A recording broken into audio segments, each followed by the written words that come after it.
नमस्कार दर्शकों, मैं विजय गुप्ता इस समय यंग बाइट्स के स्टूडियो में हूं और आज के चुनावी आंकड़ों को देखते हुए आज हमने एक पैनल डिस्कशन रखी है। उस पैनल डिस्कशन में हमारे साथ शामिल हैं श्री चंद्रमोहन गुप्ता जी, जो कि हमारे जम्मू के मेयर हैं। दूसरी तरफ हमारे साथ रतन लाल गुप्ता जी, जो कि सीनियर एडवोकेट हैं और नेशनल कॉन्फ्रेंस के गद्दावर नेता हैं। साथ ही हमारे साथ शेख शकील साहब हैं, जो कि नेशनल अपना एक हमारे इस समय सीनियर एडवोकेट हैं और साथ ही साथ वो एक बड़े अच्छे एनालिस्ट भी हैं। और दूसरी तरफ हमारे साथ मैडम पूजा मल्होत्रा हैं, जो कि एजुकेशनिस्ट हैं, सोशल एक्टिविस्ट भी हैं। मेरे दोस्त, मेरे साथ एडिटर यंग बाइट्स भी बैठे हुए हैं, भरत भूषण जी। हम आज डिस्कस करेंगे कि जो चुनावी आंकड़े आए हैं उसमें क्या डेवलपमेंट हुई, क्या नहीं हुई, क्या होने जा रही थी, इन सब चीजों पे हम डिस्कस करेंगे। सबसे पहले चंद्रमोहन गुप्ता जी, कि जो आज के चुनावी आंकड़े आए हैं उसको लेके आपका क्या कहना है? मैं सबसे पहले अपने जम्मू कश्मीर के वासियों को, पूरे देशवासियों को, पूरे विश्व में जहाँ भी हमारा समाज बैठा है, सबको मुबारकबाद देता हूँ कि आज इतने दूसरी बार हमारे जो प्रधानमंत्री हैं नरेंद्र भाई मोदी जी, प्राइम मिनिस्टर एक बार दोबारा बनने जा रहे हैं। सब लोगों को बधाई है।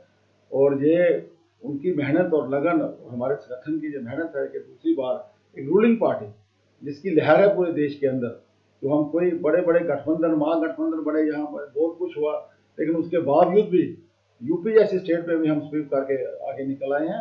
बिहार में भी ये लोगों के, ये लड़ाई कोई प्राइम मिनिस्टर नहीं लड़ रहा था नरेंद्र भाई मोदी, ये लोग स्वयं लड़ रहे थे इस लड़ाई को, इस इलेक्शन को, और ये लोगों की जीत हुई है। और सारी सारी दुनिया को इसकी बहुत बहुत मुबारकबाद। जी चंद्रमोहन जी, आपने बिल्कुल ठीक कहा। इसमें कोई दूसरी राय नहीं है कि मोदी लहर थी, मोदी लहर है। लेकिन उसी को देखते हुए जम्मू कश्मीर में जो सरकार, जो हमने पहली दूसरी बार भी देखी है आज तक के पीछे 4 साल तो 4.5 साल गए हमारे बीजेपी के साथ पीडीपी का संगठन हुआ। लेकिन क्या लगता है कि आपको बीजेपी के रूलिंग में आने से जम्मू का कोई विकास हुआ, जम्मू कश्मीर का कोई विकास हुआ? जम्मू की बात करें या जम्मू कश्मीर की बात करें, आज आप जिस तरफ देखो उधर ही आपको विकास ही विकास मिलेगा। नए नए प्रोजेक्ट्स आए जो पहली बार जम्मू में, जो पिछले 55 साल में नहीं आ सके। चाहे हमारा एयरपोर्ट अपना इंटरनेशनल होने की तरफ जा रहा है, नाइट फ्लाइट जहाँ शुरू होने वाली है, रेलवे स्टेशन हमारा आज बहुत सा उसकी डेवलपमेंट हो रही है, उसके 9 को बढ़ने वाले हैं।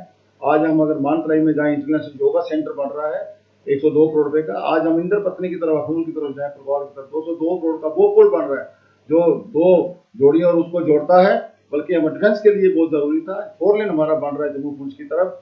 आज हमारा जम्मू पुंछ रेलवे की तरफ अपना वो काम हो रहा है। आज जम्मू में एक मल्टी स्टोरी पार्किंग बन रही है।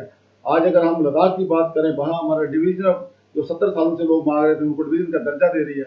हमारे लद्दाख के बच्चे घूमते थे पूरे देश में पढ़ने के लिए, जम्मू में, चंडीगढ़ में और बाहर जाके आज उनको यूनिवर्सिटी पहली बार। चंद्रमोहन जी बिल्कुल ठीक कह रहे हैं। रतन लाल गुप्ता जी, हम आपकी तरफ आते हैं। आप नेशनल कॉन्फ्रेंस के गद्दावर नेता हैं।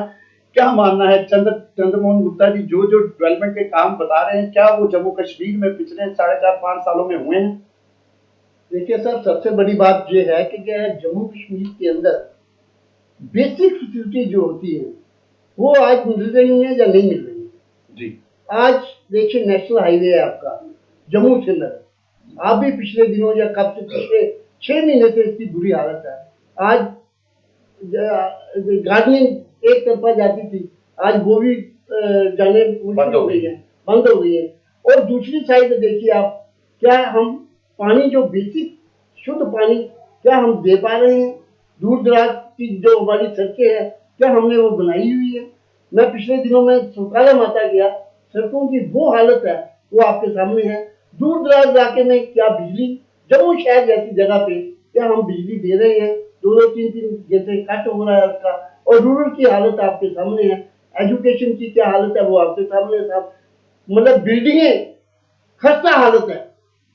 कम 2,500 के करीब जो प्राइमरी और दूसरी बिल्डिंग है, खस्ता हालत है, और ना ही वो बनी है, वैसी की वैसी है। स्कूलों की हालत देख लीजिए आप, मेडिकल की फैसिलिटी देख लीजिए कि मेडिकल कॉलेज जैसे जगह पे हम बेसिक जो लाइफ सेविंग ड्रग्स है वो तक नहीं दे पा रहे हैं। और बाकी गाँव की हालत जो है, वो डिस्पेंसरी है, वहां हम दवाइयां दे नहीं पा रहे हैं। मैं आपसे पूछना चाह रहा हूँ, क्या कारण है फिर आज इतना बड़ा मतगणना हुई, इतना बड़ा आंकड़ा बीजेपी के खेमे में गया। अगर डेवलपमेंट नहीं है तो फिर क्यों गया, क्यों जनता ने वोट दिया? देखिए, जो जहां तक जम्मू कश्मीर की पोजीशन है वो आपके सामने है कि कश्मीर के अंदर 3 जगहों पे नेशनल कॉन्फ्रेंस ने गई और तीनों जगहों पे हम जीत रहे हैं। इसका मतलब यही है कि भाई यहाँ जो जम्मू कश्मीर के अंदर ये जो डेवलपमेंट के आंकड़े दे रहे हैं वो दुरुस्त नहीं है। अगर आंकड़े दुरुस्त होते या वहां उनको फैसिलिटीज दी गई होती तो आज कश्मीर के अंदर हमने 3 जगह लड़ी है। और जम्मू कश्मीर की जो पॉलिटिक्स है और जो हमारी लीडरशिप है उनकी दूरदर्शी देखिए तो उन्होंने कोशिश की कि पूरे हिंदुस्तान में एक महागठबंधन बनाया जाए। फारूक साहब ने कोशिश की, उमर साहब ने कोशिश की, लेकिन वहां के जो पार्टियां थी उनके व्यक्तिगत इंटरेस्ट समझ लीजिए या जो भी था वो नहीं बना पाए। वो हालत ये उनकी ये हालत ये इस वजह से मतलब आपका, लेकिन जम्मू कश्मीर के अंदर नेशनल कॉन्फ्रेंस और कांग्रेस मिलकर चले। हमें 3 सीटें मिली, हमने तीनों सीटों का इलेक्शन लड़ा। अनंतनाग की सीट भी हम जीत रहे हैं, श्रीनगर की सीट हमने जीत ली है और बारामूला की सीट भी हम जीत रहे हैं। तीनों सीटें हम नेशनल कॉन्फ्रेंस जीत रहे हैं। इसका मतलब यही हुआ कि नेशनल कॉन्फ्रेंस आज भी जम्मू कश्मीर के अंदर उतनी ही पॉपुलर है और लीडरशिप को लोग आज भी उतना प्यार करते हैं जितना पहले करते थे। यही वजह है कि जम्मू कश्मीर के अंदर नेशनल कॉन्फ्रेंस और नेशनल कॉन्फ्रेंस की जो लीडरशिप है उसे लोगों का प्यार है और लोग उनसे जुड़े हुए हैं। जी बिल्कुल ठीक कह रहे हैं आप कि आपका मानना यह है कि डेवलपमेंट नहीं हुई इसीलिए उन्होंने अपनी रिजल्टमेंट दिखाई और आज नेशनल कॉन्फ्रेंस को, लेकिन पहले भी नेशनल कॉन्फ्रेंस ही रही वहां। जी मेरे मित्र भरत जी। Thank you Vijay ji. मेरा पहला सवाल मैं पूजा मैडम से करना चाहता हूँ कि मैडम ये जो भाजपा की सरकार 2014 में जब आई तो वुमेन सेफ्टी एक बहुत बड़ा इशू था। निर्भया जो इंसिडेंट हुआ वो हम सबके सामने था। उसके बाद करप्शन एक बहुत बड़ा इशू था।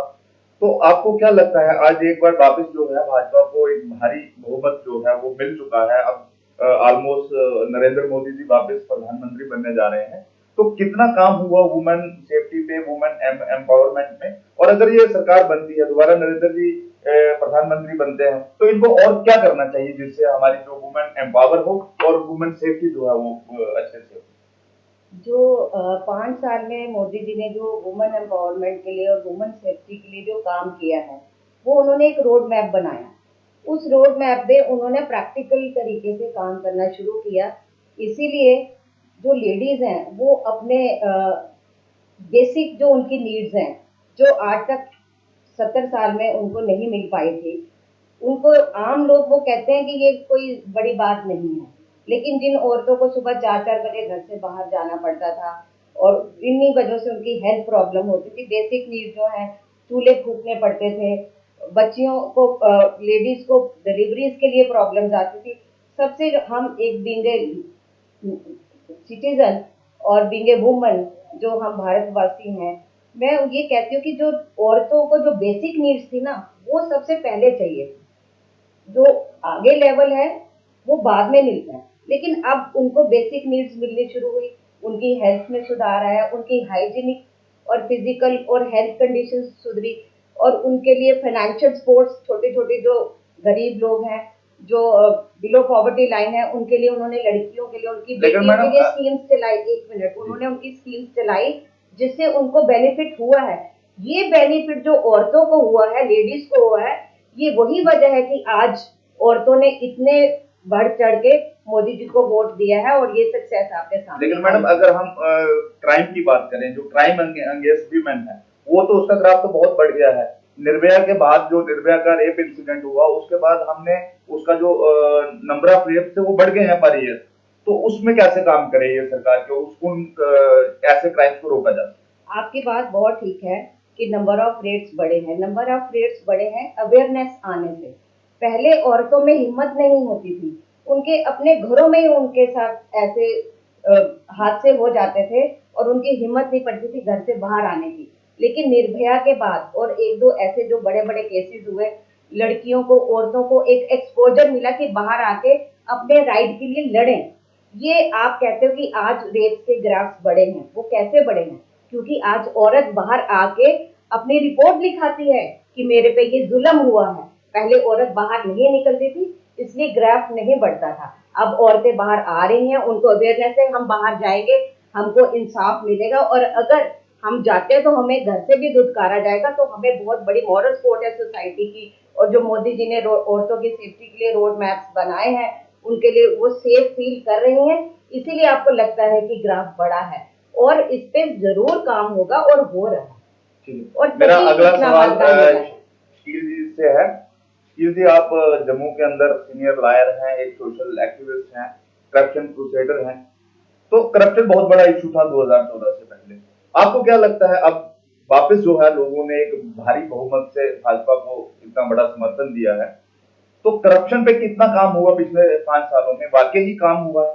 सबका साथ सबका विकास एक नारा था भाजपा का, तो क्या ये उन चीजों पे काम हुआ? बीच में बहुत सारी चीजें ऐसी उठी थी जिसमें माइनॉरिटीज के साथ एट्रोसिटीज एक इशू रहा है। क्या ये पोलराइजेशन है, या सबका साथ सबका विकास जो कार्ड है वो चला? देखिए भरत जी, सबसे पहले जनता जनार्दन है, जनता का जो आज फैसला है, मैं सबसे पहले टीम मोदी और पूरे देश को मुबारकबाद पेश करता हूँ कि लोगों का जो फैसला था, आज हम 2-4 महीनों से इस प्रक्रिया में थे, फैसला सामने आया, मुबारकबाद है पूरी टीम को। लेकिन एक चीज़ मैं आपसे कहना चाहता हूँ, आपने बिल्कुल सही बात की। लोगों ने यूपीए को रिजेक्ट क्यों किया? यूपीए को रिजेक्ट किया 2G spectrum, Commonwealth Games scam ही स्कैम। लेकिन ये बहुत बड़ा क्वेश्चन है कि जब 2014 में मोदी जी आए और 14 से लेकर 19 तक आप देख लीजिए कितने करप्ट पॉलिटिशियन जो हैं उनको जेल में भेजा गया, कितने करप्ट बाबू जो हैं उनको जेल में भेजा गया।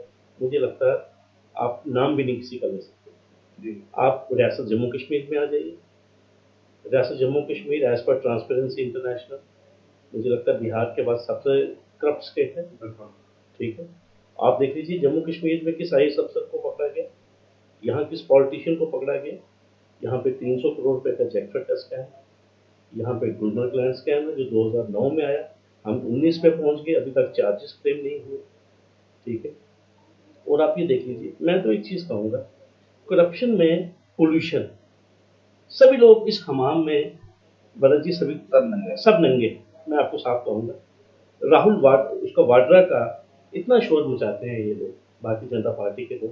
5 साल ये लोग सरकार में थे, आज ये इंक्वायरी हो रही, आज वो इंक्वायरी है। आप देख लीजिए उसकी दौलत का जो ग्राफ है वाड्रा का, वो बढ़ता ही जा रहा है, वो दुनिया का अमीर तरीन शख्स बनता जा रहा है। आप अमित शाह जी के सपुत्र का देख लीजिए, अमित शाह जी की बैकग्राउंड देख लीजिए, और उनके बेटे ने 5 सालों में उनके एसेट्स कहाँ से कहाँ पहुंच गए, उनकी वाइफ के एसेट्स कहाँ से कहाँ पहुंच गए। मुझे लगता है भारत के लोग इस चीज़ को जानना नहीं चाहते। भारत के लोग जज्बाती लोग हैं। पुलवामा में हमारे CRPF के जवानों पर अटैक हुआ, उसके बाद सर्जिकल स्ट्राइक हुई, पूरा ट्रेंड चेंज हुआ। और एक चीज़ मैं आपको ये कहूँगा, अच्छी बात, सियासत खेलनी चाहिए, लेकिन मैं समझता हूँ डिफेंस फोर्सेस के नाम के ऊपर सियासत नहीं करनी चाहिए, उनके शवों के ऊपर, 47 लाशों के ऊपर सियासत नहीं करनी चाहिए। एक बार में 50 बार हमारे प्राइम मिनिस्टर साहब ने जगह जगह लोगों से कहा कि हमें उन शहीदों के नाम पे वोट दीजिए। ये रिकॉर्डेड स्पीचेज है हमारे प्रधानमंत्री की। मैं मेरा किसी पॉलिटिकल पार्टी से, आपको पता है मेरा कोई ताल्लुक वास्ता नहीं है, लेकिन जब हमने बात रखी है तो सही रखी है। एक चीज़ और मैं आपको कहूँगा, हमारे देश में ये गुलदस्ता है भरत, इस गुलदस्ते में अलग अलग किस्म के फूल। आप भारतीय जनता पार्टी को पूछिए कि मुस्लिम समुदाय के कितने लोगों को उन्होंने मैंडेट दिया मेंबर पार्लियामेंट के। आप भारतीय जनता पार्टी से पूछ लीजिए कि कितने मुस्लिम लोगों को उन्होंने यूपी से, बिहार से हाईकोर्ट जज बनाया, कितने लोगों की फाइलें रिजेक्ट हो, क्यों रिजेक्ट हो, क्यों उन लोगों के ऊपर विश्वास नहीं हो। ये सारी चीजें जो है, देखिए मोदी जी इस टाइम एक आइकन है। मोदी जी अब सिर्फ भारत में ही रिस्ट्रिक्ट नहीं रह चुके, इज अ ग्लोबल लीडर। मैं आपसे ये साथ कहूँगा, लेकिन अगर आप ग्लोबल लीडर बनते जा रहे हैं तो मुझे ये लगता है कि अगर आप वाकई इतने बड़े, भारत मैं समझता हूँ दुनिया, इट्स ग्लोबल विलेज नाउ, ठीक है, अगर इसको भारत को आपको आगे ले जाना है तो मुझे लगता है कि आप सभी समुदाय का आपको साथ जो है, जब आप कहते हैं कि सबका साथ सबका विकास, लेकिन सबका विकास नजर नहीं आता। मैं आपको जम्मू कश्मीर की मैं आपको बात करता हूँ, 25 विधायक थे यहाँ जब हम PDP के साथ उनकी कोलिशन थी, और जीरो परफॉर्मेंस। मैं बात साफ कहूँगा, क्योंकि हमारे जम्मू के जो लीडर्स हैं वो एक्सप्रेस ही नहीं कर सकते। They are not politically educated and mature as compared to Kashmir leadership. आप 35A पे बात करवा लीजिए, आप 370 पे बात करवा लीजिए, आपको फर्क साफ नजर आएगा कि that how a Kashmiri statesman, how a Kashmiri politician projects his view, और उसके बरक्स आप जम्मू में देखिए हम गालियां निकालते हैं। आज गाली का दौर नहीं है भरत जी, आज डिबेट का दौर है। शकील साहब, आपका बड़ा साफ शब्दों में आप, क्योंकि आप कानून से वाबस्ता हैं, लॉयर हैं, तो करप्शन पे आपने जो कहा कि इतने सारे हमारे पास इंसिडेंट्स आपने हमें गिनाए कि उन पे अभी तक कोई काम नहीं। आपको क्या लगता है सरकार को कैसे स्टेप्स उठाने चाहिए? अब प्रधानमंत्री जी दोबारा आ रहे हैं, हम भी उनको अपनी तरफ से मुबारकबाद देते हैं और हम उम्मीद करते हैं कि जो चीजें वो पिछले 5 सालों में नहीं कर पाए वो अब करें। आप क्या क्या सुझाव देना चाहते हैं कि क्या स्टेप्स उनको लेने चाहिए ताकि जो करप्शन का ग्राफ है वो कैसे कम किया जाए? देखिए, सबसे पहले इस देश में एक ट्रांसपेरेंट अकाउंटेबल, एक लोकपाल से हम कहते हैं कि इंस्टीट्यूशन बनना चाहिए, अकाउंटेबिलिटी ब्यूरो बनना चाहिए जिसमें, और दूसरी बात, right man eight right place. देखिए, सभी को मालूम होगा, मैं आपको एक चीज़ कहूँगा, पूरे हमारे मैं जम्मू की बात करूँगा, अपनी रियासत की बात करूँगा, हम सबको मालूम है कि यहाँ पे आउट ऑफ 2000 आर 500 IAS और IPS officers who are the best officers. आप देखिए हमारे जम्मू में यहाँ पे हमारे IG ट्रैफिक लगाए थे बसंत लाल साहब। अब देखिए, जम्मू में हमें रेड लाइट कंसेप्ट नहीं था। आप ये देखिए, दिनों में आपने देखा कि जम्मू की सड़कों से अनऑथोराइज्ड व्हीकल खुद ही गायब हो। आपने देखा लोगों ने खुद रात को 10:30-11 बजे भी सिग्नल फॉलो करना शुरू किया, लेकिन सभी को मालूम था कि उनको ज्यादा देर नहीं टिकने दिया जाएगा। क्यों नहीं टिकने दिया जाएगा? आप सभी को कारण जो है मालूम है, सभी को मालूम है, ट्रैफिक के लोग जो हैं विद ड्यू रिगार्ड्स, आपको पता है नाके हैं, कलेक्शन है, वो सब कुछ बंद हो चुका है। इसी तरह आपको मालूम है कि who should be and who can be the best IG Jammu, who can be the best divisional commissioner Jammu, who can be the best deputy commissioner Jammu. आज मैं भरत जी आपसे शेयर करना चाहता हूँ, हमारे जम्मू सिटी में 4-4 सालों से लोग SHO लगे हुए हैं, 4-4 सालों से SHO लगे हुए हैं, 4-4 साल से वो SDPO लगे हुए हैं, और डिस्ट्रिक्ट एसपीशिप के ऊपर कैबिनेट में कैसे लड़ाई होती है, स्टेट एडमिनिस्ट्रेटिव काउंसिल में कैसे लड़ाई होती है। मैं कहता हूँ मुझे ये SP चाहिए, मैं कहता हूँ मुझे ये SDPO चाहिए। क्यों? आप मुझे देखिए, कुछ लड़के देखिए हमारे अच्छे ऑफिसर्स हैं, लेकिन उनके कनेक्शंस नहीं, उनके पास पैसे नहीं हैं, और वो लड़के पूरी जिंदगी या बटालियन में रहते हैं या वो लाइन में रहते हैं। मैं कहता हूँ अच्छी बात है। शकील साहब, आपका बिल्कुल सही कहना है, ठीक है। आपका जो है आपका कहना ये है कि जो हमारी एडमिनिस्ट्रेशन के अंदर जो है हमारी जो पॉलिटी है उसके अंदर जो फेवरेटिज्म है या नेपोटिज्म है ये बंद होना चाहिए। मैं भरत जी, मैं आपको एक चीज कहता हूँ, मैं एक आम शहरी हूँ, मेरा खाना पका डंगा है, मैं चाहता हूँ मुझे कोई मुस्लिम SHO नहीं वहाँ पे चाहिए, मुझे कोई सिख किसी समुदाय का नहीं, मुझे एक ईमानदार SHO चाहिए, चाहे वो रामलाल है, चाहे वो अब्दुल हमीद है, चाहे वो सुखविंदर सिंह है। लेकिन ये मैं ये चीज कहता हूँ, आप कहते हैं कि मोदी एक रोल मॉडल है, तो मुझे ग्राउंड पे तब्दीली नजर आनी चाहिए। Where is my lake in Jammu? आप सनासर की सड़क की हालत देख लीजिए, आप देख लीजिए 50 RTIs मैंने डाली, फिर जाके सांबे से मानसर की सड़क जो है वो ब्लैक टॉप हुई। पिछले 40 साल से जो सड़क की हालत है, आपको पता है कितना पवित्र स्थान है मानसर, आप ये देख लीजिए। मैं कहता हूं कि अगर आप मोदी मोदी मोदी कह रहे हैं, मुझे ग्राउंड के ऊपर तब्दीली दिखाइए। क्या ट्रांसपोर्ट इंडस्ट्री बंद होगी? जी, आप मुझे बताइए। Why honest and competent people are not posted? वो लोग क्यों साइड पे हैं? और आप देख लीजिए। शकील साहब, मैं बीच में आपको रोकता हूं, मैं एक छोटा सा प्रश्न इसके बीच में आपसे पूछना चाहता हूं। फिर क्या कारण है, अगर आपने ये सब चीजें गिनाई, नो डाउट आप बिल्कुल ठीक भी कह रहे होंगे, फिर क्या कारण है कि आज भी जनता ने इतने भारी बहुमत से भारतीय जनता पार्टी और मोदी जी को, मेरा तो मानना है कि सिर्फ और सिर्फ ये वोट भारतीय जनता पार्टी को नहीं गया, मोदी जी के नाम पे गया, तो क्या कारण है फिर आज भी ये वोट गया? विजय जी, आपने मेरे सवाल का जवाब आपने खुद ही दे दिया। ये वोट जुगल किशोर का वोट नहीं है, ये वोट डॉक्टर जितेंद्र सिंह का वोट नहीं है, ये वोट मैं ये कहूंगा कि जो लोग, ये हमारे मेयर साहब ने खुद भी कहा, ये इलेक्शन बीजेपी का इलेक्शन नहीं था, ये इलेक्शन मोदी जी का इलेक्शन था। देखिए, मैं आपको एक चीज कहूंगा, I will be too unfair अगर मैं ये कहूँ कि मोदी जी ने काम नहीं किया, वो एक वन मैन आदमी है, ठीक है, और यही चीज़ शायद भारत के अवाम ने अप्रिशिएट की। मेरा मैं ये चीज़ उनको डिसक्रेडिट करना it will be unfair.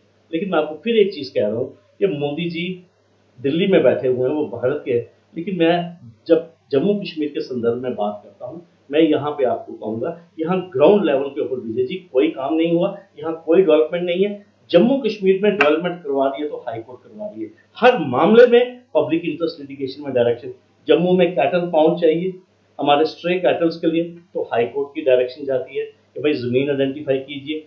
Jammu Kashmir में हमारी डिस्पेंसरियां, हमारा रूरल इंफ्रास्ट्रक्चर पुअर है, उसमें पब्लिक इंटरेस्ट लिटिगेशन। सर मैं ये मेरा मानना ये है कि जिस तरीके से आप कह रहे हैं कि जम्मू कश्मीर हाई कोर्ट करवाता है, नो डाउट, लेकिन सेंटर लेवल पे जैसे कि अभी पीछे आया था डिमोनेटाइजेशन आई, वो तो मोदी जी ने की।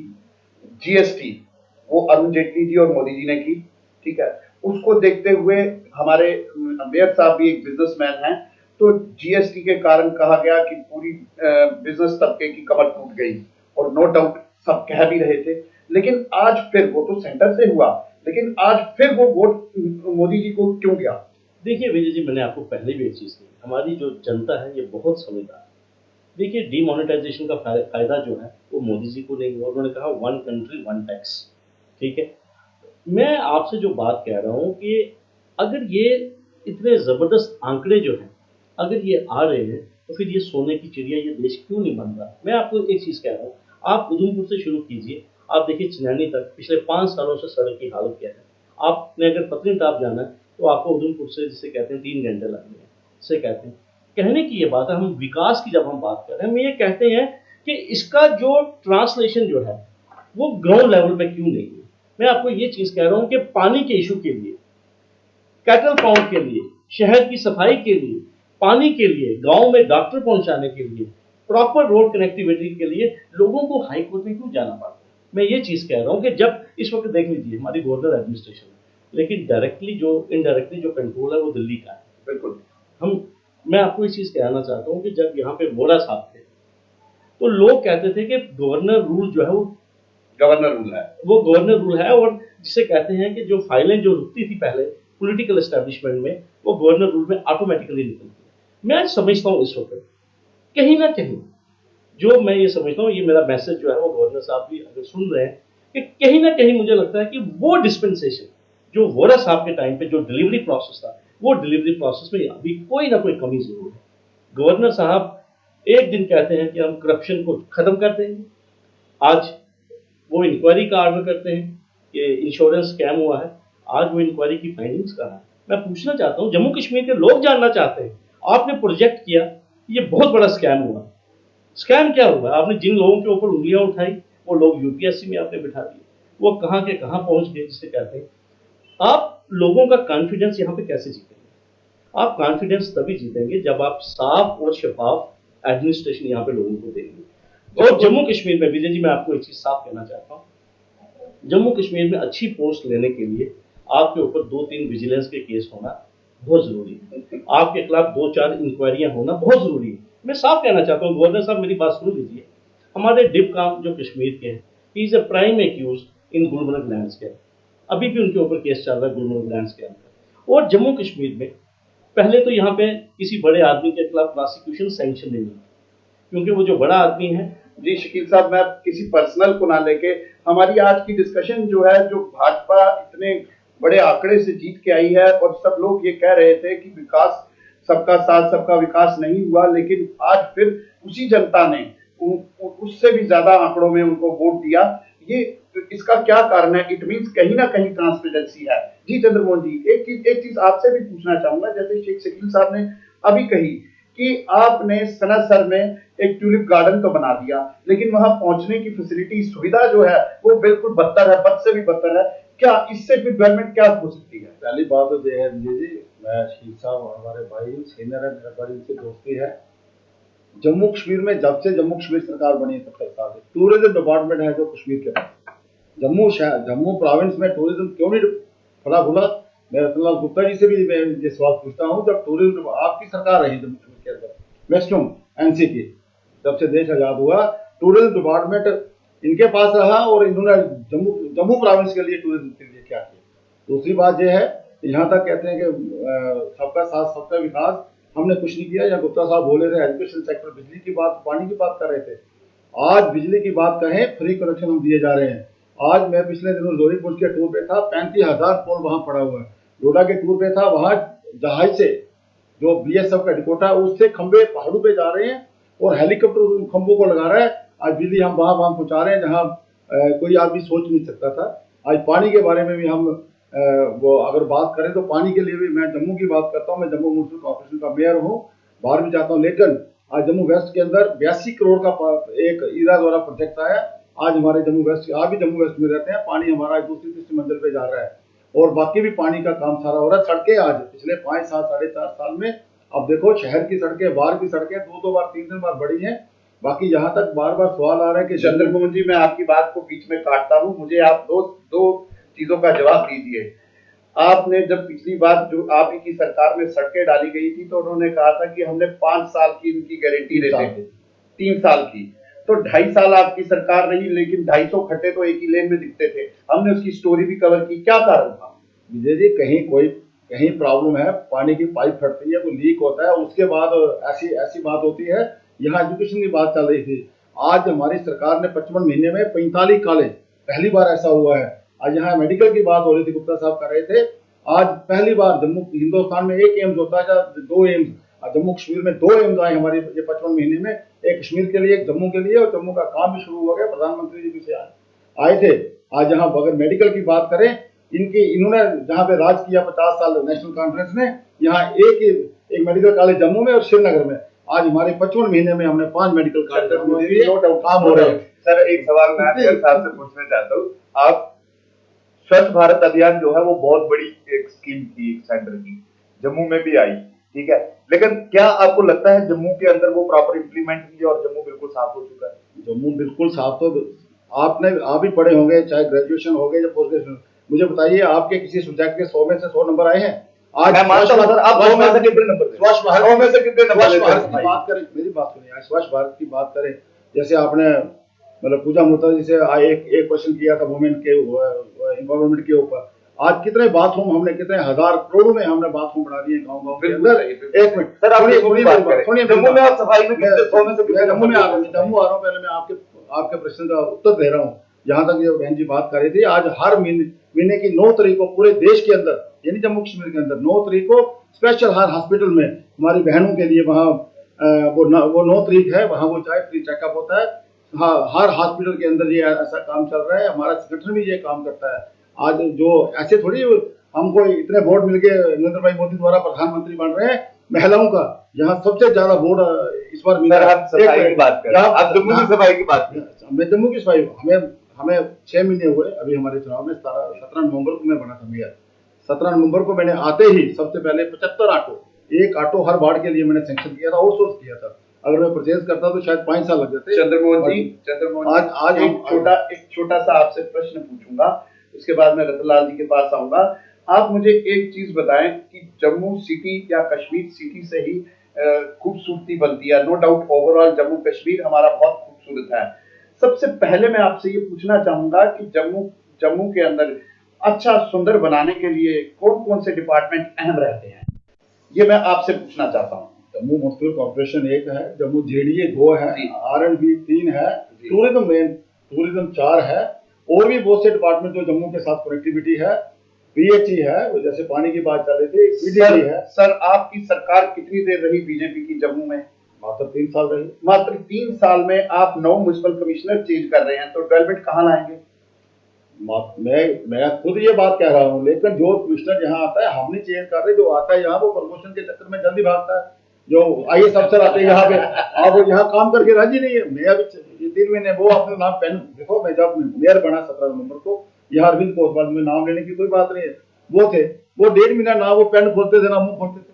मैं तंग पढ़ के मैंने बात की गवर्नर साहब। आज भी आपका अहम डिपार्टमेंट है म्युनिसिपल कॉर्पोरेशन। आज भी आपके पास म्युनिसिपल कॉर्पोरेशन में कमिश्नर नहीं है और वो एक एडिशनल चार्ज दिया गया है जेडीए को। जय गुप्ता साहब, ये मॉडल कोड ऑफ कंडक्ट की वजह में हुआ, पहली बार ऐसा हुआ। और अभी मॉडल कोड ऑफ कंडक्ट में तो कई एडिशनल चार्ज दिए गए। कई चीजें दी गई, कमिश्नर सेक्रेटरी आपके सर, चेंज हुए, सर, इलेक्शन additional कमीशन की परमिशन परमिशन लेकर रहे। इलेक्शन कमीशन की जी। परमिशन लेकर म्युनिसिपल कॉर्पोरेशन तो एक बड़ा अहम डिपार्टमेंट है। डिपार्टमेंट चले, मैं ये नहीं कहता, हम ये होप करते हैं कि आप आज 6 महीने हुए हैं चंद्रमोहन जी, आप बड़े स्पष्ट छवि के आदमी हैं, मैं आपको काफी पुराना जानता हूं। हम चाहेंगे कि जम्मू म्युनिसिपल कॉर्पोरेशन का उद्धार हो और वो हमारा जम्मू, मैंने काफी दिन पहले एक बार एक म्युनिसिपल कमिश्नर का इंटरव्यू किया था, मैंने उनको कहा आप जाके देखो उज्जैन, वहां करोड़ों का कुंभ होता है, फिर भी वहां जाके सफाई देखो, वो हमारे देश का राज्य है, किस तरह वहां रोटरीज को अच्छा सुंदर बनाया जाता है, लेकिन हमारे जम्मू में सब कुछ आता है लेकिन दिखता कहीं नहीं। तो चले, अब कुछ ना कुछ रोटरीज आने वाले समय में, ये आने वाले हमारी अमरनाथ यात्रा है, आप अमरनाथ यात्रा को आपका कुंभ का नमूना हम देंगे, सफाई इतनी बढ़िया रखेंगे, और 6 महीने का आप मुझे वक्त दीजिए। पहले ना हमारे पास मैन पावर थी ना मनी पावर थी, अभी हमारे पास मनी पावर आ रही है, फंड्स आ रहे हैं। मुझे लग रहा है कि इस साल मेरी कल में परसों तो चीफ सेक्रेटरी साहब से बात हुई, 250 करोड़ पे आ रहा है। फिर सर मेरी आपसे एक छोटी सी मेरी आपसे एक सबमिशन है, ये जंग भाई की तरफ से आप एक सुजेशन समझे, हम भी इसी शहर के नागरिक हैं, हम भी चाहते हैं हमारा शहर जो है वो सुंदर हो। हमारे पास यहाँ पे पॉलिथीन कैरी बैग एक बहुत बड़ा इशू है, ठीक है। आप जाके हिमाचल देख लीजिए, उन्होंने बिल शो किया है, वहां पे पॉलिथीन बैग नहीं मिलता, और वहां हिमाचल बिल्कुल साफ है। ये चीज मेरे ख्याल में सब लोग सहमत होंगे इस बात। आप जो है पॉलिथीन कैरी बैग पे काम क्यों नहीं करते कि वो उसको टोटल ब्लैंकेट बैन किया जाए, ताकि हमारा शहर ऑटोमेटिकली सुंदर हो। भारत जी, हम काम तो कर रहे हैं, जैसे पूरे देश में 14 बार चुनाव हुए लोकल बॉडीज के, और जम्मू कश्मीर एक ऐसा मात्र है, हमारे बुजुर्ग आदरणीय बैठे हैं, इनकी सरकारें नहीं, जम्मू कश्मीर में 4 बार चुनाव हुए। अब जिस शहर में 4 बार चुनाव, ये अभी भी अगर गवर्नर राज नहीं होता तो ये चुनाव नहीं होने थे, अगर पॉपुलर गवर्नमेंट होती। कोई भी हमारे ये लोग चाहते नहीं कि जम्मू कश्मीर में अगर मैं आज मेयर की कुर्सी पे बैठा हूँ, 2005 में मैं पहले कॉर्पोरेटर बना, उसके बाद मैं दूसरी बार कॉर्पोरेटर बना, तो आज मेयर बना हूँ। ये लोग, इन्होंने 4 बार चुनाव कराए, ये सवाल इनसे पूछना चाहिए। अगर 14 बार यहाँ लोकल बॉडी के चुनाव होते, आज जहाँ भी आपको पॉलिथीन का एक भवन। चलिए सर, अब आप मेयर हैं तो हम उम्मीद करेंगे कि आने वाले वक्त में आप इन सब चीजों पे वो काम करेंगे। जी रतन लाल जी, अब आपसे मैं एक चीज जानना चाहूंगा। चंद्रमोहन जी ने बड़ी एक पते की बात कही कि हमारी यहाँ 70 साल नेशनल कॉन्फ्रेंस की सरकार रही या 50 साल रही, तो क्या डेवलपमेंट यहाँ जम्मू के लिए की गई? क्योंकि आप जम्मू के लीडर हैं, ठीक है, नो डाउट जम्मू कश्मीर में आपका एक अच्छा नाम है, लेकिन जम्मू का होने के नाते मैं ये जानना चाहूंगा कि टूरिज्म के रिलेटेड क्यों ये डेवलपमेंट नहीं की गई? देखिए साहब, जम्मू के अंदर 5 ब्रिज है इस वक्त जी, वो 5 के 5 ब्रिज जो है नेशनल कॉन्फ्रेंस ने बनाए जी, जम्मू के अंदर, जम्मू कश्मीर के अंदर। चंद्रमोहन जी ने कहा कि मेडिकल कॉलेज, 5 मेडिकल कॉलेज हमारी गवर्नमेंट ने सैंक्शन करवाए। जम्मू के अंदर सड़कों का जो जाल बिछा, वो नेशनल कॉन्फ्रेंस की गवर्नमेंट के दौरान ही हुआ। इन्होंने कहा हमने कॉलेज बनाए, 33 कॉलेज जो थे डिग्री कॉलेज हमारी गवर्नमेंट के टाइम बने। उसके बाद पॉलिटेक्निक कॉलेज 21 के करीब हमारी गवर्नमेंट के टाइम बने। कश्मीर के अंदर और जम्मू के अंदर पश्चिमी टॉप डेवलपमेंट अथॉरिटी या दूसरी अथॉरिटी जो थी, कश्मीर के अंदर भी डिफरेंट गुलमर्ग या पहलगाम अथॉरिटीज बनाई। उनका बनाने का यही मकसद था कि वो अथॉरिटीज जो हैं उन अपने इलाकायात में डेवलपमेंट का काम करना, और काम हुए हैं। आप देखिए सुरु साहब की हालत या मानसर की हालत आज जो है वो उस वक्त नहीं थी। तो इसी के नहीं सर, मैं इसमें रोकता हूँ। मेरे बड़े भाई शकील साहब ने कहा कि इन्होंने आरटीआई डाल के कितनी आरटीआई डाली होगी तो वो सड़क बनी, तो वो उसका तो गवाह मैं भी हूँ, मैं भी कई बार गया वहां, अप्रोच बड़ी ठीक है, इसमें कोई शक नहीं है। पिछले 3 साल सरकार ने पिछले काम किया, जम्मू को क्या है, पिछले 3 साल इनकी सरकार थी, तो इन्होंने बनानी चाहिए थी। है कितना सांबा से लेके वो मानसर तक, बटन तक का एरिया हार्डली कोई 25 किलोमीटर का था, नहीं बना पाए। ब्लैक टॉप को वहां करनी थी, नहीं कर पाए। ब्लैक टॉप का तो काम ये कर सकते थे, नहीं किया। गुप्ता साहब, आपको छोटी सी एक अर्ज करता हूँ कि मैं किसी भी एक पर्टिकुलर का नाम ना लेते हुए, मैंने शकील भाई को भी यही मना किया कि हम किसी पार्टी को या किसी को नाम ना लेते हुए हम जनरल टॉपिक पे बात करेंगे। मैं आपको सुनाता हूँ कि 2008 की बात है, मैं एक इंटरव्यू कर रहा था एक आईएएस ऑफिसर का जो टूरिज्म से रिलेटेड था। तो मैंने उसको कहा, मैंने कहा भाई साहब जम्मू का टूरिज्म कैसे बिल्ड होगा, क्योंकि अपना जो ट्रेन है वो कटरा तक जा रही है, हमारा जम्मू जो है वो पिलग्रिम्स पे बड़ा ज्यादा डिपेंड रहता है, तो कुछ ना कुछ ऐसे यहाँ स्पॉट्स होने चाहिए जो देखने योग्य हो। तो उन्होंने कहा आप क्या इसमें सजेशन देते हैं। मैंने उनको सजेशन दी कि हमारी बनी बसोली की लेक्स जो है बहुत खूबसूरत हैं, उनमें आप शिकारा डालें, उनमें आप हाउस बोट डालें, ठीक है, और उन रोड की कनेक्टिविटी अच्छी करें। तो उनका जवाब मुझे आगे से आ रहा है कि फिर कश्मीर की डल लेक को कौन देखेगा। तो जो वहां नहीं जा सकता, जो वहां नहीं अफोर्ड कर सकता, जो वहां वो अफोर्ड नहीं कर सकता कश्मीर अप्रोच करना, वो पिलग्रिम है। अगर हमारी इकोनॉमी को कुछ ना कुछ तो देके ही जाएगा ना जम्मू को, तो क्यों नहीं हमने ऐसा किया। देखिए, ये जो हमने मुगल रोड बनाया जी, आप देखेंगे जब ये भी होंगे इस रास्ते पे, कितने ब्यूटीफुल, कितने अच्छे वो हैं। ये नेशनल कॉन्फ्रेंस की देन है। जो सेंट्रल रोड जिसका जिक्र शकील साहब ने भी किया, किश्तवाड़ से सर वो कश्मीर की तरफ का सेंट्रल रोड अगर आप देखेंगे और वो जम्मू की तरफ का देखेंगे तो आपको पता लग जाएगा कि कितनी डेवलपमेंट है। सर इसके लिए हमने टनल का प्रोविजन रखा है। अगर वहां टनल हो जाए तो बेहतरीन सड़क वही बनेगी, इसका प्रोविजन भी रखा हुआ था। और ये तमाम जितने भी है, इसलिए हम देसा से रोड ले जा रहे हैं आगे, वो भी कश्मीर को मिलेगी। तो उस हिसाब से देखा जाए तो जितने भी ये बिजली का प्रोजेक्ट जो चंद्रकोट के है, ये भी नेशनल कॉन्फ्रेंस की देन थी। दूसरा प्रोजेक्ट जो जब इनकी गवर्नमेंट आई तो आज तक वो हो नहीं पाया, रेचल प्रोजेक्ट था। या 7 प्रोजेक्ट हमने सेंट्रल को उस वक्त भेजे थे, नहीं हो पाए। तो हमारा कहने का मकसद कि नेशनल कॉन्फ्रेंस ने सबसे बड़ी देन जो है एडमिनिस्ट्रेटिव यूनिट, जैसे तहसीलों का हमने किया उस वक्त, उमर साहब किया, नायब तहसीलें डिफरेंट जगह पे, छोटी सी छोटी जगह। अब रजौरी वाला जो खास का आदमी है वो रजौरी आता था मेनली एक इनकम सर्टिफिकेट बनाने के लिए। ये डिस्टेंस है 150 किलोमीटर के करीब, 100 किलोमीटर के लिए। तो मेरा कहने का मकसद है कि नेशनल कॉन्फ्रेंस के दौरान पे उमर साहब की जो 9 से 14 तक गवर्नमेंट चली है, बेहतरीन काम हुआ और बेहतरीन उन्होंने हर सफेद में, हर फील्ड में उन्होंने तरक्की की है, इसमें कोई शक नहीं है। गुप्ता जी एक सवाल मैं आपसे करना चाहूंगा। उमर साहब की सरकार में ही तो SRO 202 भी आया था, जो आज की डेट में सबसे बड़ा मुद्दा है अनएम्प्लॉयमेंट का। तो क्या वो डिस्क्रिमिनेशन नहीं जूट के साथ जो आया उस वक्त जो आया था उस मौजूद, उसके बाद तो इनकी गवर्नमेंट आ गई नहीं, वो तो उनकी गवर्नमेंट में भी तो उन्होंने लाया, तो आगे इन्होंने कंटिन्यू किया। तो उसी के अगर इन्होंने इनको अगर वो पसंद नहीं था तो उसको सर एक बच्चा जो ग्रेजुएट होके टीसी होके उसकी नौकरी लगती है और जाके आप उसको 3,000 रुपए देते हैं, उसकी पोस्टिंग लगती है क्यों? वो सर कमरा भी देगा, खाना भी देगा, वो करप्शन नहीं करेगा तो क्या करेगा? अदरवाइज एक बच्चे को एक नौकरी मिलती ना, उस एक नौकरी के बजाय अनएम्प्लॉयमेंट दूर करने के लिए उसको 4 बच्चों को अकोमोडेट कर सकते। सर 4 बच्चे हुए थे लेकिन पेट तो इसका भी नहीं भरा। अकोमोडेट 4 हुए थे, उसको दूध ही जहाँ एक बच्चे को नौकरी मिलनी थी, इस 202 के तहत 4 बच्चों को उन्होंने अकोमोडेट किया ठीक में। लेकिन सर करने का फायदा कोई नहीं हुआ। आप देखिए रहबरे तालीम का क्या हुआ। रहबरे तालीम आप किसी भी गांव में चले जाते थे, आपको कोई टीचर नजर नहीं आता था, स्कूल बंद होते थे। लेकिन रहबरे तालीम की तो स्कीम किसने चलाई? नेशनल कॉन्फ्रेंस ने, और हजारों बच्चे वहां अकोमोडेट किए। उस वक्त उनको कितनी तनख्वाह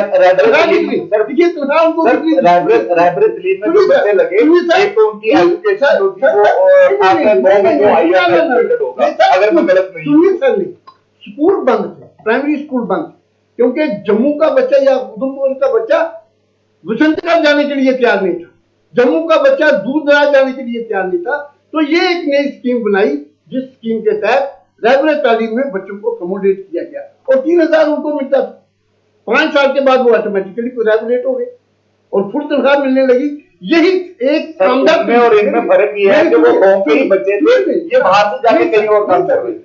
उसमें हमारी स्कीम करने का मकसद 202 जो था वो करने का यही मकसद था कि रहबरे तालीम जो थी ये सिस्टम जो है कामयाब तो नहीं रहा। उसके बाद हमने रहबरे सेहत भी बनाए रखे, उसमें भी यही सिस्टम अडॉप्ट किया।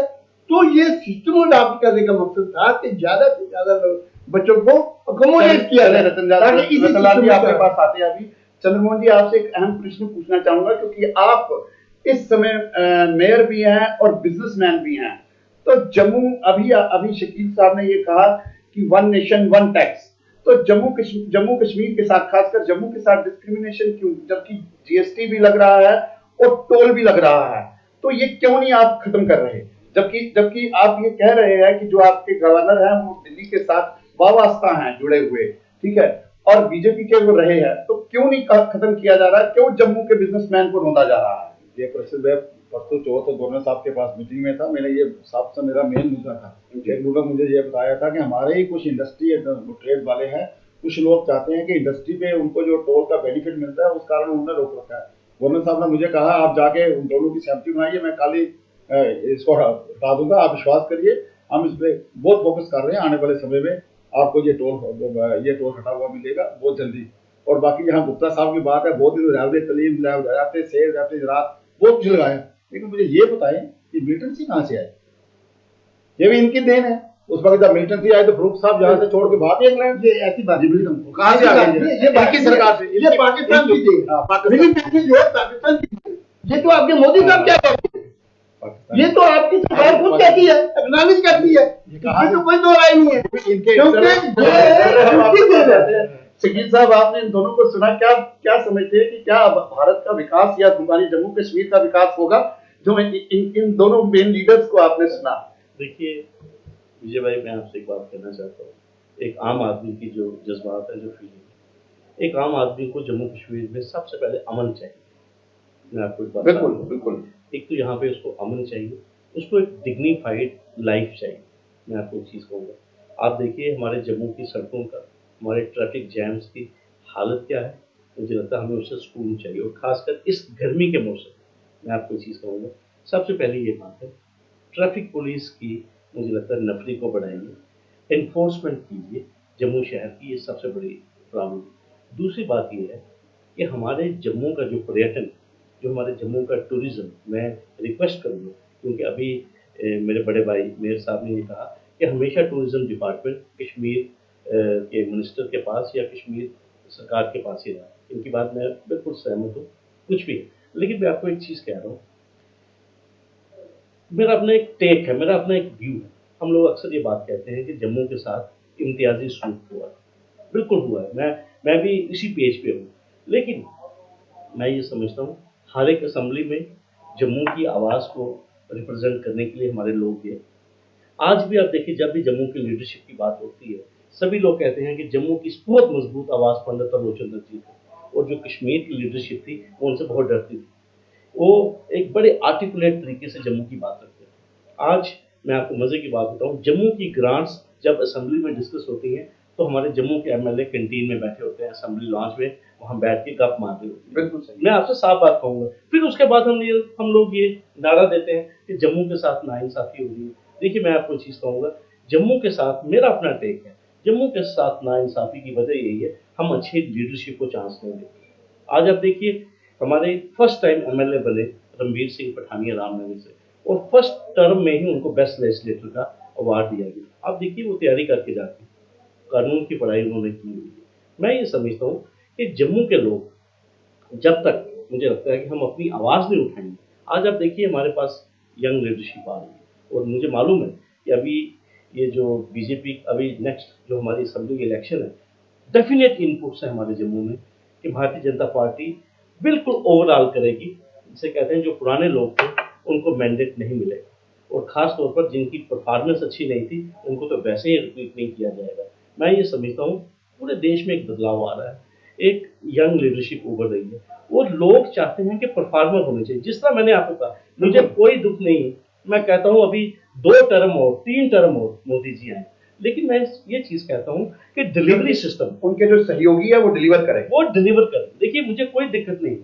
देखिए आज अगर 5 साल के लिए मोदी जी रिपीट हुए हैं, मैं ये कहता हूँ कि there must be some change in the ground. मुझे ग्राउंड के ऊपर एक आम शहरी को क्या चाहिए कि वक्त पे उसकी एफआईआर लगनी चाहिए, उसको एक ऑनेस्ट इन्वेस्टिगेशन चाहिए, मुझे बिजली चाहिए, टाइम पे मुझे बिजली चाहिए, मुझे बिजली का बिल जो है वो मॉडरेट बिल चाहिए, मुझे साफ सुंदर सड़क चाहिए। और मेरे गांव के आदमी को क्या चाहिए? उसको अच्छा ट्रांसपोर्ट चाहिए, उसको एक अच्छी सड़क चाहिए, उसको वहाँ पे अगर आपने डिस्पेंसरी बनाई है उसको वहाँ पे डॉक्टर अवेलेबल होना चाहिए। और इसके अलावा अगर आपने पीएमजीएस कोई आपका प्रोग्राम है, आप देख लीजिए हमारे पीएमजीएस प्रोग्राम की हालत क्या है। हमारे सिर्फ इंजीनियर भाइयों ने पैसे कमाए, लेकिन क्या वो सड़कें जो बीसी रोड की सड़क है, क्या वो पीएमजीएसवाई की जो सड़कें हैं, क्या वो ऐसी सड़कें बनी है? मैं तभी ये चीज़ कहना चाहता हूँ कि चाहे मोदी जी 5 साल 10 साल के लिए आए, लेकिन उसका हमें ग्राउंड के ऊपर विजय भाई कोई असर नजर आना चाहिए।